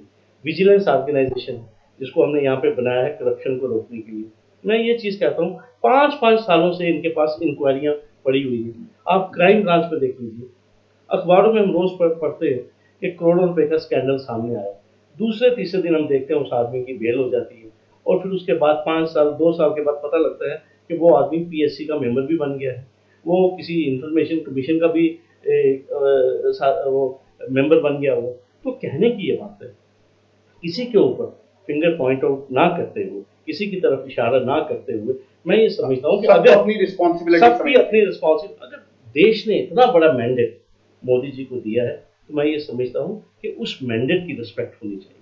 और दूसरी बात, पर्टिकुलरली जो जम्मू कश्मीर है, it is a sensitive state. मैं ये कहूँगा ये बहुत ही सेंसिटिव स्टेट है, इसको एक सेंसिटिव तरीके से ही हैंडल किया जाए। और सबसे बड़ी ये बात है, जम्मू कश्मीर में मैं समझता हूँ अगर आप एक साफ सुथरी सरकार देंगे, यहाँ ऑटोमेटिकली जो अमन है वो अपने आप वापस आए। जी मैडम पूजा मल्होत्रा, मैं इस समय आपसे बहुत बहुत बहुत महत्वपूर्ण सवाल करने वाला हूँ। जो जितने भी आज की डेट में हमने डिस्कशन की, उनमें सबसे बड़ा सवाल है ये मैडम, ऐसा है क्योंकि आप इस चीज से जुड़े भी हुए हैं, हमने इकट्ठे थोड़ा सा इस पे काम भी किया है। शकील साहब आप भी बड़ा इस पे बोल सकते हैं, चंद्रमोहन जी आप भी, और गुप्ता साहब आप भी, और मेरे जो दोस्त हैं एडिटर हमारे यंग बाइट्स के भरत जी, वो भी इस पे अपना अच्छा व्यू दे सकते हैं। अभी पीछे हमारे पुलवामा में 47 जवान हमारे शहीद हुए, उसके अलावा भी जम्मू कश्मीर में पूरे देश में हमारे जवान शहीद होते हैं, हमारे लिए वो शहादत देते हैं, हमारी सुरक्षा में मुस्तैद रह के वो अपनी जान को गंवाते हैं। ठीक है, कोई अंडमान से है, कोई तमिलनाडु से है, कोई असम से है, जो कि जम्मू कश्मीर की सरहद पे आया हुआ है। जब वो शहीद होता है, नो डाउट सरकार आर्मी उनको फाइनेंशियल हेल्प पूरी देती है, इसमें कोई दूसरी राय नहीं है, उनकी फैमिलीज को। लेकिन क्या फाइनेंशियल हेल्प से उन लोगों के घर परिवार चल जाते हैं जिसके घर का लाल चला गया? उस घर के बच्चे जो है, उस वीर नारी के, उस वीर माता के बच्चे जो हैं, वो प्रॉपर तरीके से उनका घर अच्छे से चल रहा है, नहीं चल रहा? हम भी मीडिया वाले भी, आप लोग भी, नेता लोग भी, और बड़े इंटेलेक्चुअल्स भी जाते हैं 15 दिन 20 दिन उनके वहां पे, जब तक कैमरा ऊपर चल रहा होता है, उसके बाद उस शहीद परिवार को कोई देखने नहीं आता, हम लोगों से भी। क्या ये कहां तक सही है? और हमें जाना चाहिए, क्योंकि वो हमारी सुरक्षा, हम लोग आज कुछ हैं तो उन्हीं लोगों की वजह से है। इस बारे में मैम आपका क्या कहना है कि मोदी जी को इस बारे में क्या सोचना चाहिए, हमारी स्टेट को क्या सोचना चाहिए? देखिए, अब हम जहाँ से हमारी डिस्कशन शुरू हुई थी, हमने भारत को लेके, हिंदुस्तान को लेके शुरू की थी, लेकिन ये सीमित हो गई जम्मू कश्मीर तक। जी। तो हम एजुकेशनिस्ट लोग जो हैं, हम एक सीमित बात नहीं करते हैं, पूरे हिंदुस्तान को लेके करते हैं। और जो आपने सैनिकों की बात की है, जो हमारे शहीद जवान हैं, उनकी बात की, ना तो उनकी मैंने मैम आपसे सुनिए, मैंने ये आपसे पर्टिकुलर इसलिए बात की क्योंकि आप सैनिक वेलफेयर बोर्ड के साथ जुड़ के, क्योंकि मैंने प्रैक्टिकली देखा है 2 वीर नारियों को आपने अडॉप्ट किया हुआ है, तो दैट्स व्हाई मैंने ये आपसे प्रश्न इसलिए पूछा। नहीं, 2 वीर नारियां नहीं, मैं अभी आपको बताती हूँ। मैं यही पहले बताने लगी कि जो एक वीर जवान है जो लड़ रहा है, या जो इसने शहादत दी है, वो एक हिंदुस्तानी है। उसमें ना कोई रिलीजन है, ना कास्ट है, ना क्रीड है, ना स्टेट है, ना बंगाली है, ना पंजाबी है, ना कश्मीरी है, ना मुस्लिम है, ना हिंदू है। वो एक हिंदुस्तानी है। वो हिंदुस्तानी जज्बा लेके और हमारी हिफाजत के लिए, पूरे हिंदुस्तानियों की, किसी जात के लिए नहीं, किसी धर्म के लिए नहीं, किसी पॉलिटिकल पार्टी के लिए वो जाके अपने हाथ पे शहादत नहीं देता है, वो हम हिंदुस्तानियों के लिए शहादत देता है। इसके लिए हर हिंदुस्तानी का फर्ज है, ना कि सिर्फ गवर्नमेंट का, ना स्टेट गवर्नमेंट का, ना सेंट्रल गवर्नमेंट का, और ना ही डायरेक्ट मोदी जी का, जिसको आज आपने बोला है। हम देशवासियों का एक फर्ज बनता है, हम पढ़े लिखे लोग हैं, आप सब इस चीज को, मुझे नहीं लगता कि आपने कहा ये सेंसिटिव स्टेट है, ये सेंसिटिव स्टेट है और इसमें मिलिटेंसी है, उससे ज्यादा ये सेंसिटिव है। और जितनी शहादत हमारे जवान जम्मू कश्मीर में हो रहे हैं, शहीद हो रहे हैं, वो शायद हिंदुस्तान के किसी कोने में नहीं हो रहे हैं। इसलिए हमारे जो जम्मू कश्मीर के लोग हैं, देशवासी हैं, उनको इस चीज को सोच के बाहर आना चाहिए।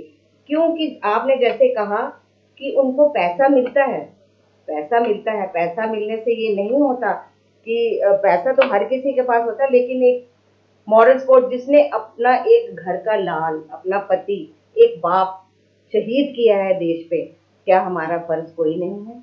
लेकिन इसको सोचने के लिए लोगों के पास वक्त भी नहीं है। मेरे ख्याल में आज आपने ये मुद्दा उठाया, मुझे बड़ा अच्छा लगा कि इस प्लेटफॉर्म में मैं थोड़ा लोगों को ये बता सकूं कि आप भी बढ़ चढ़ के आगे आइए।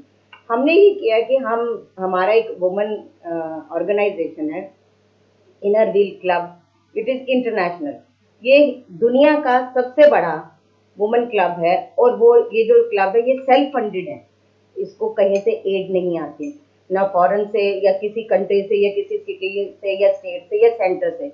ये हम औरतें मिलके सेल्फ फंड मतलब जोड़ती हैं और करते। फिर हम सैनिक बोर्ड से मिले कि आप बताइए हम आपके लिए क्या कर सकते हैं। उन्होंने कहा कि यहाँ पे बहुत परिवार हैं जिनके घरों में शहादतें हो चुकी हैं, उनको प्रॉब्लम्स आती हैं, उनको एक मॉरल सपोर्ट चाहिए, उनको कोई गाइड करने वाला चाहिए, क्योंकि कई आज जो हैं वो इतनी पढ़ी लिखी औरतें नहीं हैं जिनके हस्बैंड शहीद हुए हैं, पति शहीद हुए हैं। तो उन्होंने हमें बुलाया, हम गए, हम 40 लोगों ने 40 परिवार, कहने को कहते हैं अडॉप्ट किए, लेकिन हम उसको कहते हैं कि एक्सटेंडेड फैमिली वो हमारी हो गई। हमारे साथ एक खानदान जुड़ा जिसको हमने अपने साथ जोड़ा और उनकी तकलीफों को सुना। अब हम जो है हर महीने, हर त्योहार पे और उनके शहादत के दिन हम उनके घरों में जाते हैं, उनकी प्रॉब्लम्स को पूछते हैं। और उनकी बहुत बड़ी प्रॉब्लम्स हैं, जैसे आप ये कह रहे थे कि जिसका वो कहते हैं ना, जिसके घर पति नहीं होता, जिसके घर सेफ्टी नहीं होती, इन्होंने कहा कि और अत्याचार भी होते हैं उन पे, और उनके जो हस्बैंड्स के पेंशन आती हैं उनकी मैनिपुलेशन होती हैं, घर वाले उनको देते नहीं, उनके बच्चे पढ़ के किस लाइन को फॉलो करें वो उनको गाइडेंस नहीं मिलती। तो हमने ये औरतों ने मुद्दा उठाया कि हम एक एक परिवार को अपने साथ जोड़ेंगे और उनकी प्रॉब्लम्स को सुनेंगे और उनको गाइड करेंगे। बहुत बड़ी बात कही मैम पूजा आपने।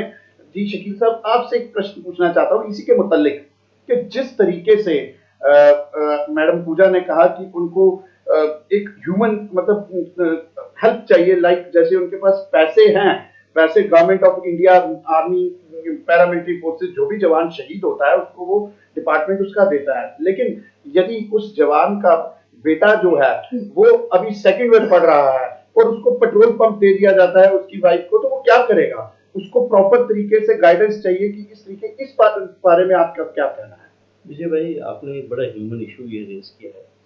सबसे पहले ये बात है कि आपने कई बार सोशल मीडिया पे देखा होगा कि यूरोप में या अमेरिका में किसी एयरपोर्ट के ऊपर लोग बैठे हैं, तो वहाँ से हमारे ये जो सिक्योरिटी पर्सनल या फौज के लोग जा रहे हैं, तो लोग खड़े हो जाते हैं, उनको अप्रिशिएट करते हैं, क्लैप करते हैं, उनको रिस्पेक्ट देते हैं। देखिए उन लोगों को कितना एहतराम है अपनी सिक्योरिटी फोर्सेस का, अपनी आर्मी का, ठीक है। और आपने एक चीज़ देखी होगी कि थोड़ा सा अब हमारे देश में भी ये बदलाव आ रहा है। आप ये देखिए, हमारे देश एक तो इतना विशाल देश है, साइकिल पे हमारे लोग बैठे हुए हैं, आप ये देख लीजिए। हमारे लोग जैसलमेर जैसी गर्मी के ऊपर ऊंट के ऊपर बैठ के इस देश की सरहदों की रक्षा कर रहे हैं। लेकिन एक चीज़ आपने बिल्कुल सही कही, जब कोई शहादत पाता है 2-4 दिन हमारे पॉलिटिशियंस वहाँ पे जाते हैं, मंत्री संतरी वहाँ पे जाते हैं, मीडिया के लोग वहाँ पे जाते हैं, और फिर उसके बाद होता क्या है, उस परिवार को हम उसकी हालत के ऊपर छोड़ देते हैं।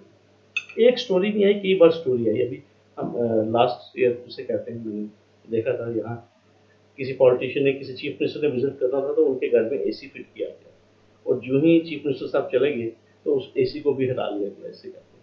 आपने जो पिक्चर पेश की वो बिल्कुल सही है, लेकिन इसके लिए मुझे ये लगता है सबसे पहले कि हम इसके ऊपर सियासत ना करें। मैंने आपको पहले भी कहा कि देश की सुरक्षा के ऊपर हमें सियासत नहीं करनी चाहिए। बिल्कुल। एक शहीद है, एक शहीद परिवार को, मुझे लगता है एक पॉलिसी अगर आपने कोई बनाई हुई है, डेफिनेटली एक पॉलिसी बनाई होगी। मुझे ये लगता है कि सबसे पहले कि अगर कोई जवान शहीद होता है, चाहे वो पुलिस का है, बीएसएफ का है, मुझे लगता है कि द डे वो शहादत हुई, उसकी फैमिली को अडॉप्ट कर लिया जाना चाहिए। सरकार का एक महकमा होना चाहिए, policy as a matter of policy, कि जब तक वो बच्चा एक अच्छी पोस्ट ग्रेजुएशन या आपकी एम्प्लॉयमेंट, जब तक वो अपने पाँव पे खड़ा नहीं होता, मुझे लगता है कि ये सरकार की जिम्मेवारी होनी चाहिए। और दूसरी बात ये, सबसे पहले मैंने एक चीज़ देखी है कि जब भी कोई विडो होती है, सबसे पहले घर में ये लड़ाई होती है कि उसकी कॉम्पनसेशन उस लड़के के माँ बाप लेंगे जवान के, या वो विडो लेगी। ठीक है, हमने यहाँ कोर्टों में झगड़े देखे कि वो कहते हैं नहीं जी, क्योंकि विडो ने अब रीमैरिज कर लिया है तो शी इज नॉट एंटाइटल्ड, उसके माँ बाप को मिले। एक स्कीम, एक पॉलिसी बनाने की अशद जरूरत है। देखिए, और दूसरी बात मैं आपको एक चीज कहूंगा, हम अपने शोहदा का एहतराम करें, हम उनको याद करें। मैं आपको एक चीज कहूंगा, आप देखिए हमारी रियासत में, हमारी तहसील आरसपुरा में इस टाइम परमवीर चक्र जो हाईएस्ट अवार्ड है गैलेंट्री का, हमारे पास बाना सिंह, ठीक है, कहा गया था कि एक शानदार स्टेडियम बनेगा बाना सिंह जी के नाम पे, और भी बहुत सारी। आप देखिए आज तक जिसे कहते हैं बाना सिंह जी की शिकायत है कि जो प्रॉमिस किया गया था वो था वो भी नहीं रहा, बिल्कुल ठीक है। मैं ये चीज कहता हूँ कि हमारी करनी और कथनी में कुछ फर्क होना चाहिए। मैं बार बार एक चीज कहूंगा कि हम इसको पोलिटिसाइज मत करें, हम अपने जवानों की जिसे कहते हैं जो कुर्बानियां हैं, मुझे लगता है कि उसका हम एहतराम करें। और दूसरी बात ये कि हम ये समझें कि आज अगर हम लोग सुरक्षित हैं, आज हम एक अच्छे माहौल में हैं, it is only because of these people. और दूसरी बात ये, मैं ये समझता हूँ कि खास तौर पर मुझे लगता है सारे काम छोड़कर मुझे लगता है कि ये जो लोग हैं, ये जो एक क्लास है, आप देखिए जो एक विडो है जिसे कहते हैं, जिसका आपने खुद ही कहा कि उसकी जो क्या हालत होती है, और मैं आपको बताऊंगा झगड़े शुरू हो जाते हैं। जिन लोगों को पेट्रोल पंप मिलते भी हैं, वो पेट्रोल पंप आगे कोई अटारनी में किसी को दे जाता है, उनको, उस परिवार को कुछ नहीं मिलता। ये मैं आपसे ग्राउंड रियलिटी की बात कर रहा हूँ, ठीक है। तो इसलिए मैं ये चाहता हूँ कि सरकार का एक यूनिट, क्योंकि सरकार के पास पूरा इंफ्रास्ट्रक्चर होता है, पूरा सिस्टम होता है, तो मुझे लगता है कि उन लोगों के लिए, क्योंकि जिस घर से एक जवान चला गया, जिसे कहते हैं उनका वो जो ब्रेड अर्नर था या जो भी है, तो मुझे लगता है कि सरकार का दायित्व बनता है कि उस फैमिली को अडॉप्ट करे। बिल्कुल शकील साहब, आपने बिल्कुल बहुत बड़ी बात। मैं मैडम आपके पास आता हूँ। मैं पहले अपने मेयर साहब को एक जानकारी दूं। मेयर साहब, ऐसा है कि हम लोगों ने इसके पीछे एक मुहिम शुरू की, उसका एक सीरीज शुरू किया जो कि हम यंग बाइट्स के पोर्टल पे हर मंगलवार को चलाते हैं। उसका नाम है शहीदों को नमन। तो आपको बड़ी मजेदार बात सुनाऊं शकील साहब, चंद्रमोहन साहब, गुप्ता साहब, कि पहली बार क्योंकि युग सोशल मीडिया का है, तो उस पर लाइक जो आए, पहली बार जब लाइक आए तो वो 120 आए।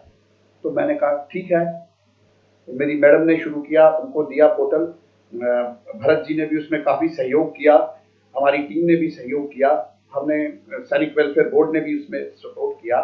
तो हम प्रॉपर तरीके से उनके घर तक पहुंचे, उनकी मुश्किलात को सुना, उनके सिस्टम को सुना, और लोगों तक पहुंचाने की, जनता तक पहुंचाने की कोशिश की कि आप थोड़ी सी अवेयरनेस इसके लिए लाएं। तो जब पहली बार किया तो 120 लाइक आए, तो मैंने कहा कोई बात नहीं, अपनी टीम को तुम अपना मोराल नीचे ना करो। लेकिन जब 7वें हफ्ते मैं देख रहा हूं कि वहां 80 लाइक हैं, तो मेरा दिल बहुत रोया। इस बारे में चंद्रमोहन जी आपका क्या कहना है कि सिर्फ 80 लाइक आए 7 हफ्तों में? लोग उसको ना देख के, आज कोई क्रिस्पी क्रंच खबर अगर सोशल मीडिया पे होती है तो 20,000 लाइक होते हैं, और इस जवानों की स्टोरी पे, जवानों के घर की प्रॉब्लम पे हम लोग उनको अवेयर नहीं कर रहे। क्यों, क्या कारण है? देखिए, अवेयरनेस की कमी है। बहुत से हमारे एनजीओ काम कर रहे हैं, जो हमारा जो आर्मी का जो रिटायर्ड जहाँ पे जो सैनिक बोर्ड है वो भी इसकी बहुत चिंता कर रहे हैं। अलग-अलग एसोसिएशन बनी है, तो हमारा फर्ज कुछ नहीं बनता। हमारा भी फर्ज है, हम लोग भी लगे हुए। मैं एक उदाहरण अपने वार्ड नंबर 33 जहाँ से मैं दूसरी बार जीत के आज मेयर बना हूँ, वहाँ एक पुलिस में हमारे एएसआई साहब थे कृष्ण खजूरिया जी, उनका बेटा था, वो 10वीं पढ़ता था, तो उसको जब 10वीं पास हो गया, स्पाई लगा रही थी हमारी सरकार। तो वो लड़का आजकल जो नया पढ़ा लिखा, वो स्पाई नहीं लगा, उसने ग्रेजुएशन कर ली, बीएससी कर ली तब इस फाइल लगाए, उसने लॉ कर लिया तब इस फाइल लगाए।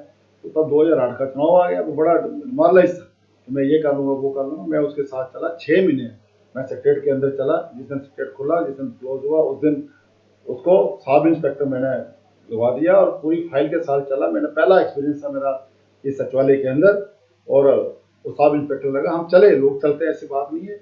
मैं खुदा साहब उस पर डीजी थी, मैं उनके साथ जाके लड़ा। मैं खुदा साहब मैं लकीड़ एक रेजिमेंटेड था मैं, आप 15 अगस्त और 26 जनवरी एक टीवी दे देते हो वीडियो को, उस वीडियो को वो क्या करे, वो टीवी खुद खाए या अपने बच्चों को खिलाए टीवी? आपने नहीं जी, हमने वो एसआरओ दे दिया तो 45 या कौन सा है, मैं एसआरओ तो दे दिया, उसको जॉब कौन देगा? और हमें जाके फाइल निकाली जब उसकी, वो सी कमी है। मैं आपके साथ सहमत हूँ इसका साथ, जो एनजीओ हमारी काम कर रही हैं, जो जैसे पूजा जी ने बोला आप भी काम कर रहे हैं, हम इकट्ठे मीटिंग स्टार्ट करते हैं, इसके ऊपर बहुत सी अवेयरनेस की जरूरत है, लोगों को दिखाना पड़ेगा। लेकिन मैं फिर वही आऊँगा, तो हमारे प्रधानमंत्री जी ने जो एक वार मेमोरियल बनाया दिल्ली के अंदर, जो अंग्रेजों के टाइम में एक लाल किले पे अमर ज्योति जो थी बनी हुई थी, इस बार कितने 1000 एकड़ में वो बनाया, कितना करोड़ रुपया लगा के हमारे दूसरी वर्ल्ड सेकंड वर्ल्ड वार से लेके आज तक जितने शहीद हैं उनको याद किया गया, एक लैंडमार्क काम किया है। और जब हमारी एनडीए की पहली सरकार थी, प्रोफेसर चंबलाल गुप्ता जी हमारे डिफेंस से मंत्री थे एमओएस, जम्मू के अंदर बलिदान स्तंभ बना है। आप भी वहाँ गए होगे, मैं भी बार बार जाता हूँ। हमारे पूरे जम्मू कश्मीर के जो हमारे वीर थे, शहीद हुए, उनको वहाँ याद किया, मतलब उनके वो है लगा हुआ है। हमने अपने माध्यम से, जब कुविंदर गुप्ता जी हमारे मेयर थे जम्मू के, हमने यहाँ वेद मंदिर के पास एक शौर्य स्मारक बनाया हुआ है। वहाँ भी आज वो हमारी कुछ जो एक कमेटी है हमारी अपनी, वो वेद मंदिर, लेकिन उनको कुछ मॉरली हेल्प तो नहीं मिल रही इन स्मारकों से, मुझे आप बताएं। ये साहब भी ठीक कह रहे हैं, मेयर साहब भी ठीक कह रहे हैं, लेकिन मैं इससे सहमत नहीं हूँ, क्योंकि डिपार्टमेंट्स तो बने हुए हैं शकील साहब, उनको ज्यादा उनकी स्ट्रेंथन करने की जरूरत है, उसको उनके वर्क को एक्सपीडाइट करने की जरूरत है। लेकिन मुझे लगता है कि जहाँ सोशल सोसाइटी जो हम लोग हैं, हमारा पहुंचना उनके तक बहुत जरूरी है, क्योंकि वो डिपार्टमेंट तक नहीं पहुंच सकते, और डिपार्टमेंट जो है वो हर घर में नहीं पहुंच सकता, और डिपार्टमेंट भी इतनी पब्लिक वो नहीं भर्ती कर सकता कि वो एक एक घर में जाए। इसलिए ये हमारी मॉरल ड्यूटी है। और जो हम एक्सटेंडेड फैमिली, हम जो इनको अडॉप्ट कर रहे हैं, जो फैमिलीज को, ये एक दिन या एक साल का नहीं है, ये लाइफ लॉन्ग है। जब तक हम जिंदा हैं, जब तक मैं जिंदा हूँ, अगर जो वो 2 फैमिलीज हैं वो मेरी एक्सटेंडेड फैमिलीज हैं। ऐसे ही हर सिविल सोसाइटी से जो लोग, उनको पैसे की जरूरत नहीं है, उनको मॉरल सपोर्ट चाहिए, उनको मार्गदर्शन चाहिए, और जब हम वहां जाते हैं उनका कॉन्फिडेंस देखने वाला होता है, उनके चेहरे की खुशी देखने वाली होती है, और वो हमें पूछती हैं कि मेरे बच्चे ने आईआईटी कर ली है, मैडम क्या करें, हम उनको गाइड करते हैं। ऐसे ही जो एजुकेशनिस्ट हैं, जो आप लीगल सेक्शन के लोग हैं, हम लोगों को चाहिए कि उनके साथ जुड़ के शाना निशाना करना चाहिए। शकील साहब जो हैं, ऐसे कि इनके जो फैमिलीज हैं, इनकी वाइफ्स हैं या ये हैं, ये लीगल लोग भी, उनकी लीगल प्रॉब्लम्स, ऐसे लोगों को जो लीगल गाइडेंस चाहिए, तो हम सिविल सोसाइटी के लोग ही उनको सोल्यूट कर सकते हैं। और मैं इस प्लेटफॉर्म पे ये कहना चाहती हूँ ये जम्मू की पब्लिक को, कि जो बड़े होराइजन को नहीं लेते हुए, कि जो हमारे इधर आसपास जम्मू कश्मीर में जो शहीद हुए हैं, कश्मीर वाले, जो अप्रोचेबल होनी चाहिए फैमिली, ये नहीं कि यहाँ से वहाँ, अप्रोचेबल फैमिलीज को अडॉप्ट करने की कोशिश करें। उनको पैसा नहीं चाहिए, उनको गाइडेंस और मॉरल सपोर्ट चाहिए, और उनको लगता है कि हमने अगर देश के लिए कुछ किया है तो हमारे थैंकलेस नहीं है हम लोग, और अपना ग्रेटिट्यूड शो करने के लिए, अपनी थैंकफुलनेस शो करने के लिए हमें आगे आना पड़ेगा और आना चाहिए। बिल्कुल बिल्कुल मैम, ठीक है।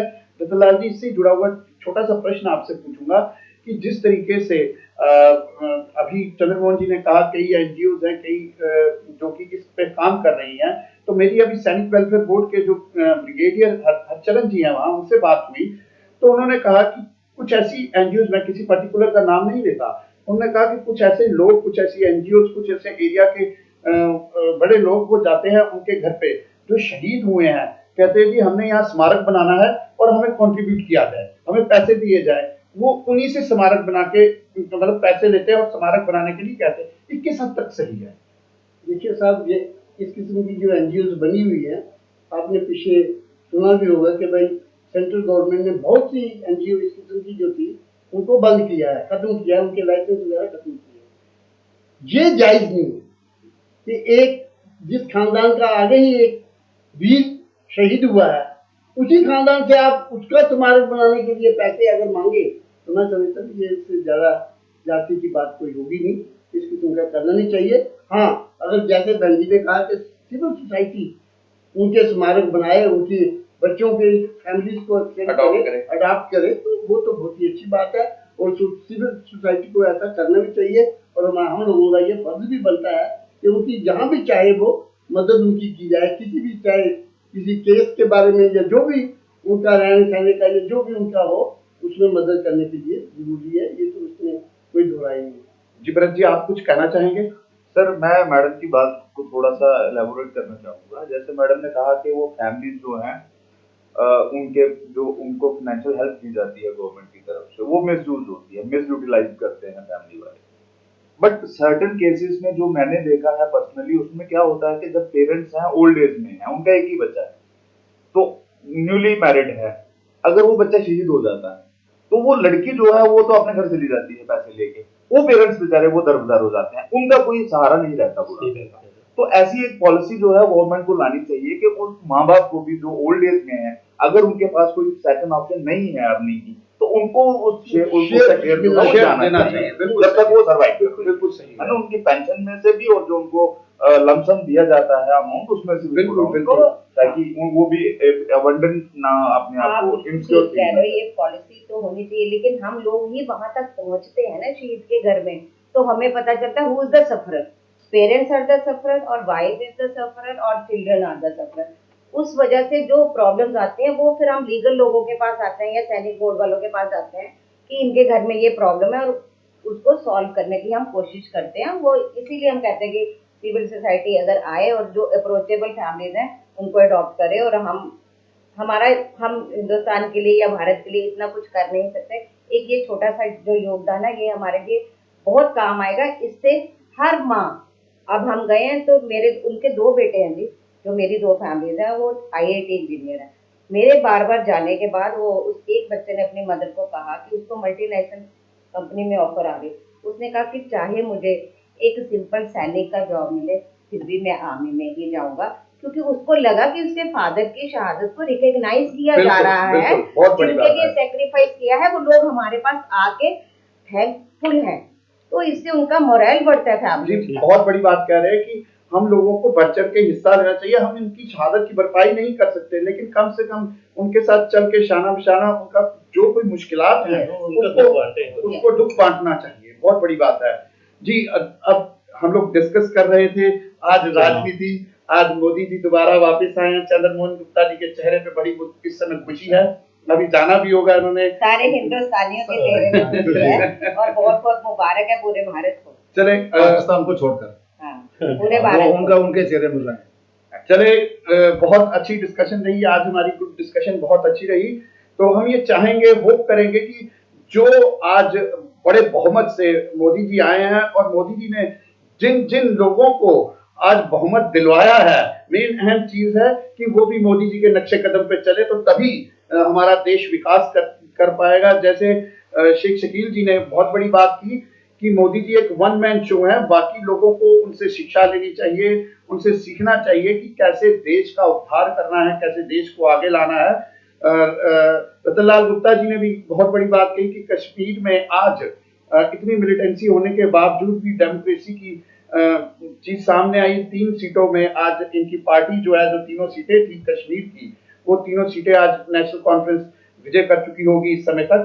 तो क्योंकि हम लोग डिस्कशन में ही बैठे हुए थे, तो सो दैट आप लोगों का बहुत बहुत शुक्रिया हमारे साथ पैनल डिस्कशन में जुड़ने के लिए। धन्यवाद। Thank you.